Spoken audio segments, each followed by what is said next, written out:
If you've experienced heavy menstrual bleeding, you may wonder if there's a solution or if there's anything that can be done to help you out. Joining me today in the studio is Dr. Bevan Brown, who's going to share some insights on why it happens and maybe some solutions that women can find. Welcome to the studio. It's good to be here.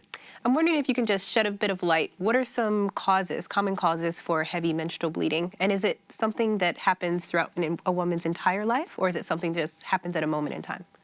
It's an interesting question. Basically, heavy menstrual bleeding can happen at any point in a woman's life, from the onset of her first period all the way through to her last. The causes are pretty legion, but we break them down into 9 main groups, and we've got a very handy little mnemonic for that.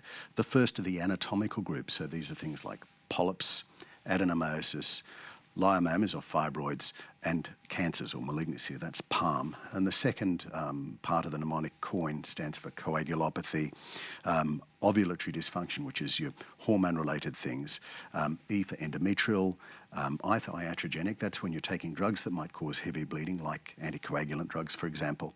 And the N part is for not really sure what this is, we haven't worked it out yet. So do you usually see it in older women or younger women, or? Typically, heavy menstrual bleeding is seen in older women because they recognise it as being normal. Younger women will have problems with heavy menstrual bleeding, but more often than not, they get fobbed off. They get told, oh, this is normal, this will sort itself out. Fortunately, it usually does. But also, fortunately, some of the treatments for heavy menstrual bleeding in younger women are things they would be doing anyway, like starting on an oral contraceptive pill. Very effective at reducing menstrual flow. And how would a woman know that what she's experiencing would actually be heavier than what a normal woman would experience, you know? Women don't exactly go around saying, how heavy was your period and how heavy was your period. No, they don't. It's very difficult, in fact, to get an idea of how much menstrual flow is abnormal. But any time that you're becoming anemic, any time you're passing clots, any time that you're waking up several times overnight to change menstrual protection, those are broad hints that something's not right. Okay.